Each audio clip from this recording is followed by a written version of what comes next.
भागवतम श्रीमद्भागवतम स्कंद तृतीय अध्याय दशम सृष्टिना विभागो श्लोक संख्या 15 आदस्तु महत सर्गो गुण वैष्मयमात्मनः द्वितीयस्त्वहमो यत्र द्रव्य ज्ञान क्रियोदयः। अर्थ अनुवाद भावार्थ श्री श्रीमदेशी भक्ति वेदांत स्वामी प्रभुपाद के द्वारा। आदः प्रथम तु परंतु महत भगवान माती उत्पन्न महतत्व सर्ग सृष्टि गुण वैष्मयम प्राकृतिक गुणों परस्पर क्रिया आत्मन भगवानનું દ્વિતીય બીજું તો પરંતુ અહમ મિથ્યા અહંકાર યત્ર જેમાં દ્રવ્ય ભૌતિક તત્વો જ્ઞાન ભૌતિક જ્ઞાન ક્રિયા ઉદય કર્મનો ઉદય। અનુવાદ સર્જનોમાં સૌથી પ્રથમ છે મહત્તત્વ અથવા સમગ્ર ભૌતિક તત્વોનો સમૂહ। તેમાં ભગવાનની ઉપસ્થિતિના લીધે ગુણોની પરસ્પર ક્રિયા થાય છે। બીજો અહંકાર ઉત્પન્ન થાય છે, તેમાં ભૌતિક દ્રવ્યો ભૌતિક જ્ઞાન અને ભૌતિક કર્મનો ઉદય થાય છે। ભાવાર્થ ભૌતિક સર્જન અર્થે પરમેશ્વરમાંથી જે પ્રથમ ઉત્પત્તિ થાય છે તેને મહત્તત્વ કહે છે। ભૌતિક ગુણોની પરસ્પર ક્રિયા મિથ્યા અહંભાવનું અથવા જીવાત્મા ભૌતિક તત્વનો બનેલો છે એવો ભ્રમ થવાનું કારણ છે। દેહ તથા મનને આત્મા સાથે એકરૂપ માનવાનું કારણ અહંકાર છે। ભૌતિક દ્રવ્યો અને કર્મ કરવાની શક્તિ તથા જ્ઞાન એ બધા મહત્તત્વ પછી સર્જનના બીજા તબક્કે ઉત્પન્ન થાય છે। જ્ઞાનના સાધનરૂપ ઇન્દ્રિયો તથા તેમના નિયંતા દેવોનો નિર્દેશ કરે છે। કર્મમાં કર્મેન્દ્રિયો તથા તેમના નિયંતા દેવોનો સમાવેશ થાય છે। આ બધા બીજી સૃષ્ટિના ઉત્પન્ન કરવામાં આવે છે। ઓમ અજ્ઞાનતિમિરદાન્યસ્ય જ્ઞાનાંજન શલાકયા ચક્ષુરુન્મિલિતમેન તસ્મૈ શ્રી ગુરુવે નમઃ વંદેહં શ્રી ગુરુઃ શ્રીયુતપદકમલં શ્રી ગુરુन् વૈષ્ણવવાચ શ્રી રૂપમ સાગ્રજાતમ સહગણ રઘુનાથાવિતમ તમ સજીવનમ સાદ્વૈતમ સાવધૂતમ પરિજન સહિત કૃષ્ણ ચૈતન્ય દેવમ શ્રી રાધા કૃષ્ણ પાદાન સહગણ લલિતા શ્રી વિશાખામિતાન ચ। હે કૃષ્ણ કરુણા સિંધુ દીનબંધુ જગતપતે ગોપેશ ગોપિકા કાંત રાધા કાંત નમસ્તુતે। તપ્ત કાંચન ગૌરાંગી રાધે વૃંદાવનેશ્વરી વૃષભાનુસુતે દેવી प्रणमामि हरिप्रिये। वाञ्छा कल्पतरुभ्यश्च कृपा सिन्धुभ्येव च पतितानां पावनेभ्यो वैष्णवेभ्यो नमो नमः। श्री कृष्ण चैतन्य प्रभु नित्यानंद श्री अद्वैत गदाधर श्रीवासादि गौर भक्तवृंद। हरे कृष्ण कृष्ण कृष्ण हरे हरे हरे राम राम राम हरे हरे। हरे कृष्ण। तो પાછલા શ્લોકમાં આપણે આની આગળના પાછળના શ્લોકમાં જોયું કે 3 પ્રકારનું સર્જન થાય છે। પહેલા 6 પ્રકારનું સર્જન ભગવાન કરે છે અને પછી બ્રહ્માજી કરે છે। અને આ શ્લોકમાં અહીં બતાવે છે વિદુરજીને આધસ્તુ મહત સર્ગો ગુણ વૈશ્ય મહાત્મનઃ। આદમ એટલે પ્રથમ જે સર્જન થયું છે તે મહત્તત્વ, જે આપણે ગઈકાલે જોયું કે રો મટીરિયલ હોય છે, એક ખૂણામાં પડેલું હોય છે મહત્તત્વ, અને ત્યાંથી બધું એક પછી એક ક્રિયાનું સર્જન થાય। અને અથવા સમગ્ર ભૌતિક તત્વોનો સમૂહ, ત્યાં ભૌતિક તત્વોનો સમૂહ આ પડેલો છે। એટલે સૃષ્ટિનું સર્જન થાય છે, બ્રહ્માંડ બને છે, અને પછી જીવને મોકો આપવા માટે આ બધી ભગવાન વ્યવસ્થા કરે છે। તેમાં ભગવાનની ઉપસ્થિતિને લીધે ગુણોની પરસ્પર ક્રિયા થાય છે। એટલે જે મહાવિષ્ણુ છે એ દ્રષ્ટિપાત કરે છે, એટલે ગુણો બધા પરસ્પર ક્રિયા કરે કાળના હિસાબે। અને બીજો અહંકાર ઉત્પન્ન થાય, પછી અહંકાર ઉત્પન્ન થાય છે. એટલે આજે પ્રભુપાદામાં આ ભાગવતમાં લખે છે કે જીવ જે છે, શરીર ને આત્મા એક જ છે એવો ભ્રમ એને કેમ પેદા થાય છે? તો આ અહંકારથી એ જીવ શું કરે છે? આ રીતના એ સમજે છે કે શરીર અને આત્મા એક છે. તો અહંકારથી આખી ચેતના જે છે, જે વાસ્તવિક આપણી ચેતના છે, ભગવાન સાથેનું આપણું જે સ્વરૂપ છે, જીવે સ્વરૂપે નિત્ય કૃષ્ણદાસ, એ અહંકારને લીધે આ દબાઈ જાય અને એ અહંકારમાંથી ભૌતિક દ્રવ્યો, ભૌતિક જ્ઞાન અને ભૌતિક કર્મનો ઉદય થાય. તો પ્રથમ મહત્ત્વ આવે, અહંકાર ઉત્પન્ન થાય છે અને એમાંથી ભૌતિક દ્રવ્યો, અહંકારમાંથી પાછું એક્સપાન્ડ થાય છે ભૌતિક દ્રવ્યો, ભૌતિક જ્ઞાન અને ભૌતિક કર્મો. અને પ્રભુપાદ પછી આમાં લખે કે અહંકાર છે, દેહ તથા મનને આત્મા એકરૂપ માનવાનું કારણ અહંકાર છે. એટલે સૃષ્ટિનું સર્જન થયું, એની સાથે અહંકાર પણ ઉત્પન્ન થયો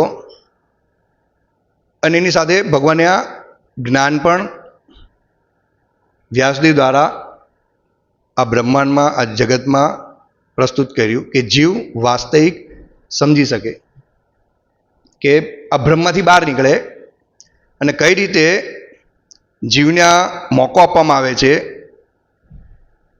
અથવા શું બ્રહ્મ જિજ્ઞાસા કરવા માટે, કે વાસ્તવિક આના નિયંત્રણ કોણ છે? તમે સમજ્યા? અહીંયા વિસ્તારથી વિદુરજી એ માટે પૂછી રહ્યા છે કે જે જીવો અજ્ઞાનમાં છે કે બ્લાસ્ટ થયો ને આ બ્રહ્માંડ એમ જ ઉત્પન્ન થઈ ગયું, વાંદરામાંથી મનુષ્યો આવેલા છે, તમે સમજ્યા? એટલે વિસ્તારથી અહીંયા બધું બતાવી રહ્યા મૈત્ર ઋષિ વિદુરજીને. અત્યારે આપણે જોઈએ કે એક યુદ્ધ બી થાય છે તો એની પાછળ કેટલું મોટો પ્લાનિંગ કરવામાં આવે છે. હા, એમણે બોમ્બ ગોળા નથી નીકળતા, ત્યાં આખું જે પેલા શું કહે ગોળા આવે છે, મિસાઇલો આવે છે, તેને વિધ્વંસ કરવા માટે સામે એવી પ્રક્રિયા મૂકેલી, જેવા સાધનો મૂકેલા છે કે સામેથી આવે તો એને નષ્ટ કરી નાખે અને પડે નહીં. તો એ ઓટોમેટિક નથી થતું, એની પાછળ કોઈ આખી રચના કરેલી છે, કોઈ સાયન્સ છે જેના બનાવ્યું છે, કોઈને હેલ્પ કરેલી છે અને પછી આખું એ તૈયાર થયું છે અને પછી એને ઉપયોગમાં લેવામાં આવે છે. તો આ ભૌતિક જે જ્ઞાન છે અને આ ભૌતિક જે વિજ્ઞાન છે, તેમાં જો આ બધું સહારો લેવો પડતો હોય, એકબીજાની મદદ લેવી પડતી હોય ને ત્યારે એ આખું એ પૂર્ણ થાય છે જે ઇન્સ્ટ્રુમેન્ટ છે તે, તો આ ભૌતિક જગત છે તે ઓટોમેટિક ચાલતું નથી, એની પાછળ પણ કોઈ નિયંતા છે અને કઈ રીતે કાર્ય કરી રહ્યું છે એ અહીંયા આ ભાગવતમ આપણને બતાવી. અને આ આગળ વિસ્તારથી એક એક પછી આનો વિષય આવશે કે જીવ એને સમજી શકે. અને જીવને આ એ માટે બતાવવામાં આવે છે કે વાસ્તવિક આ રીતે જાણ્યા પછી એ પૂર્ણ પુરુષોત્તમ જે નિયંતા છે, પૂર્ણ છે, અનાદિ આદિ, જેનો કોઈ આદિ નથી, એ જ સર્વોપરી છે, એને વાસ્તવિક જાણી શકે ને એનું શરણ લઈ શકે. માટે આ વિસ્તારથી અહીંયા મૈત્ર મુનિ બતાવી રહ્યા છે. તો પ્રભુપાદ લખે છે, ભૌતિક ગુણોની પરસ્પર ક્રિયા મિથ્યા અહંભાવનું અથવા જીવાત્મા ભૌતિક તત્વોનો બનેલો છે એવો ભ્રમ થવાનું કારણ છે. મિથ્યા અહંભાવનું અથવા જીવાત્મા ભૌતિક તત્વોનો બનેલો છે એવો ભ્રમ થવાનું કારણ છે. અહંકારને લીધે થાય ભ્રમ. દેહ તથા મનને આત્મા સાથે એકરૂપ માનવાનું કારણ અહંકાર છે, અહંકારથી ઉત્પન્ન થઈ. ભૌતિક દ્રવ્યો અને કર્મ કરવાની શક્તિ તથા જ્ઞાન એ બધા મહત્વ પછી સર્જનનો બીજો તબક્કો છે. આ બીજો તબક્કો છે. એટલે જ્ઞાન, કર્મેન્દ્રિયો, પછી જ્ઞાન, કર્મેન્દ્રિયો, જ્ઞાનેન્દ્રિયો અને એના નિયંતા દેવતાઓ, આ રીતે આખો વિસ્તાર થાય છે. ભૌતિક દ્રવ્યો, ભૌતિક જ્ઞાન અને ભૌતિક કર્મો, અને જ્ઞાન પછી એની સાથે જ્ઞાનેન્દ્રિયો અને એના દેવતાઓનો ધીરે ધીરે શું કરે છે? બ્રહ્માજી વિસ્તાર કરે છે. બ્રહ્માજી શરીર બનાવે છે. બ્રહ્માજી આત્મા નથી કાઢી શકતા. તમે સમજ્યા? એ મહાવિષ્ણુના ગર્ભમાં પડેલા છે અને પછી પ્રકૃતિ શિવજીને એ પ્રદાન કરે છે અને ત્યાંથી જ્યારે પછી બ્રહ્માજી સર્જન કરે છે ત્યારે બ્રહ્માજીને આપવામાં આવે અને બ્રહ્માજી એ પ્રકારે દરેકને 84 લાખ યોની પ્રકારના એ શરીર પ્રદાન કરે. એટલે કોઈ દેવતા છે, વરુણદેવ છે, શનિદેવ છે, તો એના કયા કર્મો છે તો એને આ આત્માને આ શનિદેવનું શરીર આપવામાં આવે, આ ચંદ્રદેવનું શરીર આપવામાં આવે, આ વરુણનું શરીર આપવામાં આવે અને મનુનું શરીર આપવામાં આવે. તો બ્રહ્માજી આ બધી શું કરે છે? શરીર પ્રદાન કરે છે. અને આ જ્ઞાન ભગવાન બ્રહ્માજીને પ્રદાન કરે છે ત્યારે બ્રહ્માજી આ કાર્ય કરવા માટે શક્તિમાન થાય. તો આ રીતે જીવ જાણી શકે છે કે વાસ્તવિક આપણી ઇન્દ્રિયો કઈ રીતે કાર્ય કરી રહી છે. આપણે ઇન્દ્રિયો એને માટે પ્રદાન કરવામાં આવી છે. કર્મેન્દ્રિયો છે, જ્ઞાનેન્દ્રિયો છે. તો એ વાસ્તવિક આપણે કોની સેવામાં લગાડવી જોઈએ? આ સમજ પડી ગઈ કે આપણને ઇન્દ્રિયો મળેલી છે, કર્મેન્દ્રિયો મળેલી, જ્ઞાન પણ મળેલું છે અને જ્ઞાનના આધારે આપણે કર્મ કરવાનું છે. એટલે માટે અહીંયા બધું વ્યવસ્થિત સમજવામાં આવે છે કે વાસ્તવિક આપણે કર્મ શું કરવું જોઈએ અને આપણી ઇન્દ્રિયોને કઈ રીતે કોની શરણમાં એને સેવામાં લગાડવી જોઈએ, જેથી કરીને આપણે પૂર્ણની સેવા કરી શકીએ અને પૂર્ણ જ્ઞાન પ્રાપ્ત કરી શકીએ. પણ આજે શું થયું છે કે બધા આની પાસે કોઈની પાસે પહેલાં તો જ્ઞાન જ નથી. સૃષ્ટિનું સર્જન કોણે કર્યું એ પણ દૂર રહી. આપણે કોણ છે, આપણે ક્યાંથી આવ્યા છે, આપણે જોઈ રહ્યા છે, હલનચલન કરી રહ્યા છે, આ વનસ્પતિઓ ઉગી રહી છે, એમાંથી આપણને બધા દ્રવ્યો મળી રહ્યા છે શરીર પોષણ માટે. તો આ કઈ રીતે કાર્ય કરી રહ્યું? વનસ્પતિમાં પણ જીવ છે ને. એક બીજ રોપીએ છીએ તો એનો વિકાસ થાય અને જ્યાં સુધી એમાં આત્મા નથી તો વિકાસ કઈ રીતે થઈ શકે? એની અંદર ચેતના છે. તો આ બધું જ્ઞાન આપણને ભગવાન સુધી લઈ જાય અને દરેક જગ્યાએ આપણને ભગવાનનો અનુભવ કરાવે. તો આ આપણે વિચારવું જોઈએ કે શીલ પ્રભુપાદે જ્યાં શ્રીમદ ભાગવતમ પર ટીકા લખી છે, આવી વિસ્તારથી અત્યાર સુધી મેં કોઈ ભાગવતમમાં, પહેલાં તો મેં વાંચ્યા જ નથી એટલા બધા ભાગવતમ, કોઈ કદાચ ગીતા ગોરખપુરનું વાંચ્યું હોય તો, પણ વિસ્તારથી જે આપ્યું છે તે કોઈ ભાગવતમમાં નથી આવ્યું. એટલે શાસ્ત્રમાં લખ્યું છે કે પરંપરા આપણે જ્ઞાન આ પ્રાપ્ત કરવું જોઈએ, જેથી કરીને એને યથારૂપ આપણે સમજી શકીએ અને આચાર્ય દ્વારા જ આપણે ગુરુ પરંપરા દ્વારા એને જ્ઞાન ગ્રહણ કરી શકીએ છીએ. એટલે આગલા જે અધ્યાય હતો તેમાં વિશ્વરૂપ બતાવ્યું, જે ભૌતિક રૂપ જે છે તે, અને આ સૃષ્ટિના વિભાગો કે સૃષ્ટિ કઈ રીતે કામ કરી રહી છે, કઈ રીતના જીવ આવ્યા છે, કેટલું મોટું સાયન્સ છે. અને મનુષ્ય એનું જીવન એમ જ ઇન્દ્રિય તૃપ્તિમાં વેડફી રહ્યું. અમુક આયુષ્ય છે અને અમુક આયુષ્ય પછી શું કરશે? એ પોતાનું શરીર ત્યાગી દેશે અને પાછા જ એના કર્મ પ્રમાણે એને પાછા શું કરે છે? પ્રકૃતિને શરીર પ્રદાન કરે. કારણ કે ડુક્કર પાસે, પ્રભુપાદ ઘણી વાર કહે કે સુવર પાસે જ્ઞાન નથી હોતું. સુવરને એક જ વસ્તુ છે કે મળ ક્યાં છે, મળ ક્યાં છે, મળ ક્યાં છે. એની ચેતના એ પ્રકારની છે એટલે મળસ શોધે છે. એને તમે ગુલાબજાંબુ કંઈ પણ આપશો તો એની ખાસે મળસ શોધશે. એ રીતના ભગવાને આજે 9મું જે સર્જન કર્યું આમાં આવશે મનુષ્યનું. એટલે ભગવાને કેટલી ક્રમવાઇઝ વ્યવસ્થા કરી છે કે જ્યારે મનુષ્યને આત્માને શરીર આપવામાં આવશે તો મનુષ્ય કરશે શું? એને માટે મારે વ્યવસ્થા તો કરવી પડશે ને. એટલે વનસ્પતિઓનું પહેલાં સર્જન કરે છે, દેવતાઓનું સર્જન કરે છે. તમે સમજો, ઇન્દ્રિયો, ઇન્દ્રિયના વિષયો. અને એ રીતે જ્યારે મનુષ્યને શરીર, ઇન્દ્રિયો, જ્ઞાન ઇત્યાદિ પ્રદાન થઈ જાય છે અને એની માટે બધી વ્યવસ્થા પણ કરી દે છે દરેકે દરેક વસ્તુની, આકાશ, અગ્નિ, જળ ઇત્યાદિ. અને એ દ્વારા મનુષ્ય શું કરે? ભગવાનને પ્રાપ્ત કરી શકે. કારણ કે આપણે શરીર મળી ગયું તો એને પોષણ માટે કંઈક તો વસ્તુ જોઈએ ને. તો ભગવાન એની પહેલાં વ્યવસ્થા કરે ક્રમવાઇઝ. એટલે સૃષ્ટિનું સર્જન થાય છે, વિસર્જન થાય છે, ભૂતવા પ્રયંતિ આપણે જોઈએ છે એમ. એટલે એક ક્રમથી મહતત્વ આવ્યું, અહંકાર આવ્યો, પછી આ વિષયો, એ રીતના જેમ ઉપરથી નીચે આવ્યો છે અને જ્યારે પ્રલય થાય છે ત્યારે નીચેથી બધું રિવર્સ થાય છે, એકમાં એકબીજામાં સમાય છે. અહંકાર પાછો મહતત્વમાં સમાઈ જાય છે એમ કરીને. તો આ જે જ્ઞાન છે અહીંયા સમજાવવામાં આવે છે તે આપણે વાસ્તવિક ભગવાનને કઈ રીતે જાણી શકીએ. આ જ અહીંયા પ્રભુપાદ વિસ્તારથી કહે. દરેક શ્લોક આપણે ભાગવતમમાં વાંચી જાય પણ આપણને પ્રથમ સમજ નથી પડતી. પહેલી વાર ભાગવતમ, શ્રીમદ ભાગવતમ વાંચીએ તો. પણ જ્યારે આપણે પ્રવચનો સાંભળીએ છીએ પ્રભુપાદના, ગુરુ મહારાજના યા ભક્તોના, અને ધ્યાનથી આપણે સાંભળીએ છીએ અને આ શ્લોક શું કહેવા માંગે છે તો પણ આપણે એટલું જલ્દી નથી સમજી શકતા.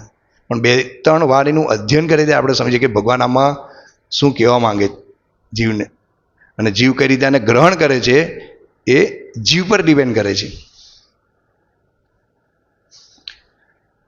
એટલે અહીંયા પ્રભુપાદ કે દેહ તથા મનને આત્મા સાથે એકરૂપ માને છે. માયાવાદીઓ બધું જ ભગવાન છે, તમે પણ ભગવાન, અમે પણ ભગવાન, તો એવું નથી. દેહ નાશવંત છે પણ આત્મા નાશવંત નથી. કૌમાર્યન યૌવન જરા તથા દેહાંતર પ્રાપ્તિમ ધીરસ્તસ્ય ગુહ્યંતી. એટલે જ્યાં દેહનું દેહાંતર થાય છે, બાળ અવસ્થા, કુમાર અવસ્થા, વૃદ્ધ અવસ્થા, અને પછીનું વિસ્તાર, એ પછી બીજું શરીર ધારણ કરે છે.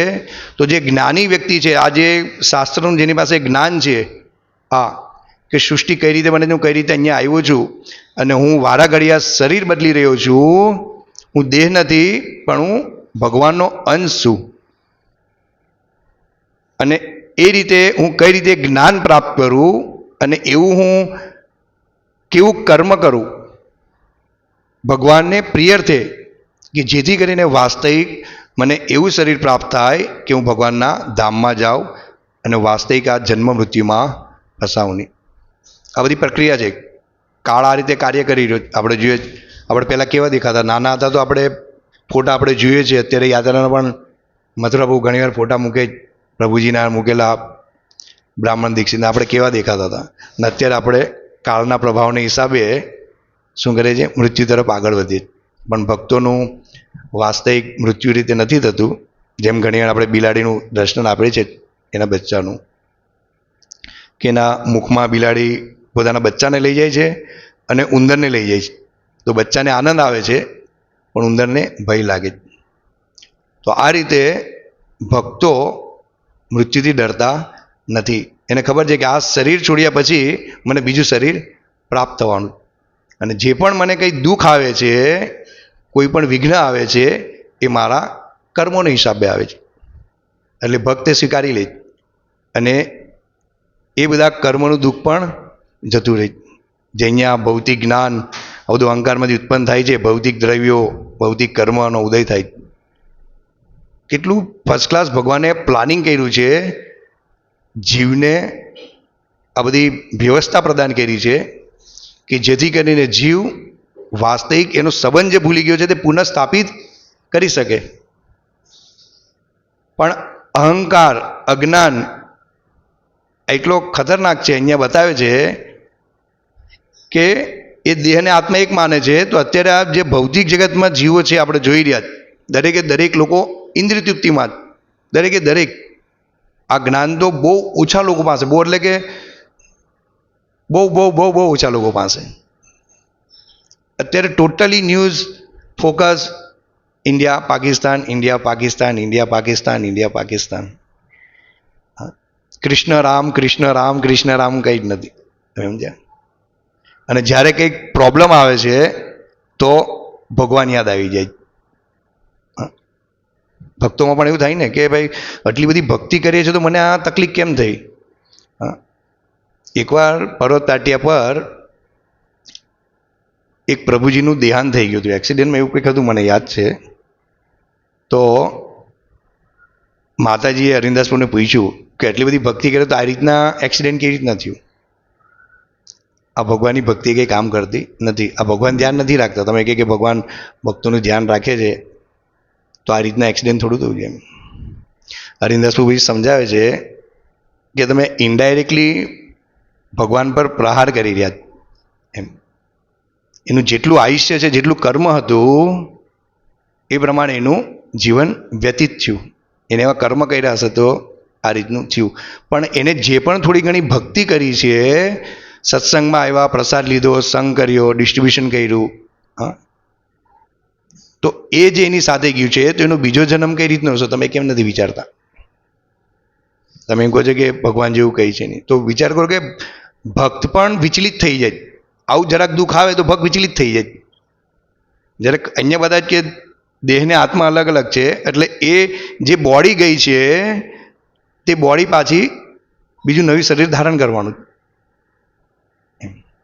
તો વાસ્તવિક એ જ્ઞાન અહીંયા પ્રભુપાદ કહેવા માંગે કે અહંકાર કેટલો ખતરનાક છે કે મન બુદ્ધિને પણ વિચલિત કરી નાખે જો જ્ઞાન નથી તો.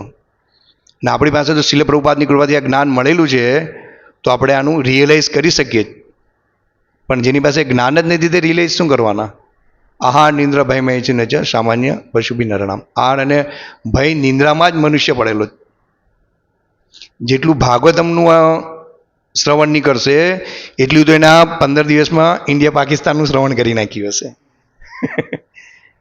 તમે સમજ્યા? સૂતી વખતે પણ લોકો કહેતા હશે, હું શેરીમાં હોય, બધા બાજુ ફરતો નથી, પણ ક્યારેક કોઈ આવે તો કે આવું થયું તેવું થયું. રાતના 10 વાગે એ જ ચર્ચા ચાલતી હોય. તમે વિચાર કરો, સવારે ઊભું થવાનું તો કદાચ ભગવાનનું નામ શ્રવણ કરીને કે મહામંત્ર શ્રવણ કરીને કે ભાગવતનું શ્રવણ કરીને આપણે આગલો દિવસ ભગવત ભક્તિમય જાય. એની જગ્યાએ આણે શું કર્યું, આણે શું કર્યું, આણે શું કર્યું. એ જેનું કાર્ય છે તે કરે છે, ધ્યાન રાખવું જ એવું નથી.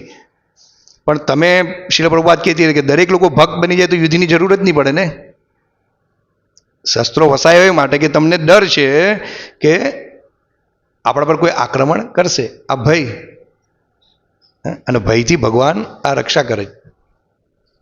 એ રાજાનું કર્તવ્ય છે, ક્ષત્રિયનું કર્તવ્ય છે, અને કરવું જોઈએ. પણ વાસ્તવિક જો જે પણ જીવ છે આ ભગવાનની શરણમાં આવશે, ભજન, કીર્તન, શ્રવણ ઇત્યાદિ કરશે, આનો પ્રચાર કરશે, તો આ બધું ઓટોમેટિક જ સ્ટોપ થઈ જશે. એ તમારા પર પ્રભાવ નહીં નાખશે. પણ કાળના પ્રભાવના હિસાબે, કળિયુગના પ્રભાવના હિસાબે આ તો ચાલવાનું જ છે. આને તમે રોકી નથી શકવાના. એટલે જીવનો ઉદ્દેશ્ય છે કે મને આ શરીર મળેલું છે, મને ભગવાને ચેતના પ્રદાન કરી છે, બુદ્ધિ પ્રદાન કરી છે,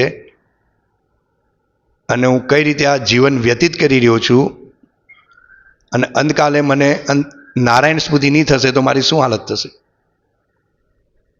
પ્રભુપાદ એકવાર કોન્ફરન્સ હતી તો એક જણ પૂછે કે પ્રભુપાદ તમે એમ કહો છો, શીલ પ્રભુપાદ, કે નરક છે અને તમે સારું કર્મ નથી કરતા, આ રીતે કરો છો તો નરકમાં તમારે જવું પડશે.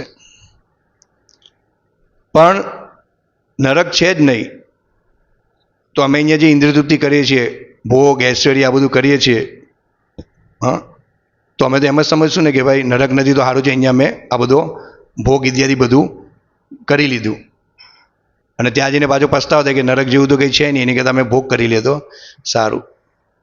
તો પ્રભુપાદ એમ કહે છે કે ચાલો તમે એમ કહો છો કે ભોગ કર્યો, તો અમે તમારી જેમ જ જીવીએ છીએ.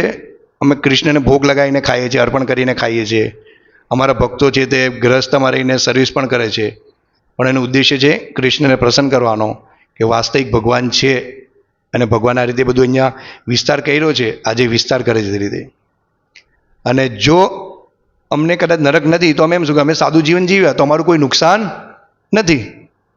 પણ જો છે અને ખબર પડશે તો તમારી શું દશા થશે? એમ. એટલે જીવો બધા આવા છે, અહંકાર અને અજ્ઞાનવશ બધું કાલ્પનિક જ કરે છે, કે આવું બધું કાલ્પનિક છે. કારણ કે એની પાસે જ્ઞાન નથી, એની પાસે કોઈ આધાર નથી, એટલે એ લોકો એમ કહે કે આ કાલ્પનિક છે. પણ તમારી પાસે આધાર તો હોવો જોઈએ. અમારી પાસે શાસ્ત્રનો આધાર છે, તો કાલ્પનિક કેવી રીતના થયું? અને તમારી પાસે જો આધાર છે તો તમે એને પ્રસ્તુત કરો, પણ એની પાસે આધાર નથી, એટલે લોકો શું કહી દે છે કે આ બધું કાલ્પનિક છે. એવિડન્સ નથી ને એની પાસે કોઈ, આપણી પાસે એવિડન્સ છે. આ તો કાલ્પનિક કેવી રીતના હોઈ શકે? એ માટે અહીંયા વિદુરજીયા સ્ટેપ બાય સ્ટેપ બધા પ્રશ્ન પૂછી રહ્યા. આદસ્તુ મહત સર્ગો ગુણો વૈષ્ણવ આત્મનઃ, કે પ્રથમ મહતત્વ અહંકાર આ કઈ રીતે ઉત્પન્ન થાય, કઈ રીતે કાર્ય કરે છે, આ આખું સાયન્સ છે. અને આ ભૌતિક આ જે આધ્યાત્મિક સાયન્સ છે તેના દ્વારા જીવ પૂર્ણ પુરુષોત્તમને જાણી શકે વાસ્તવિક શું છે તે. હરે કૃષ્ણ. શ્રીમદ ભાગવતમ કી જય, શ્રીલ પ્રભુપાદ કી જય.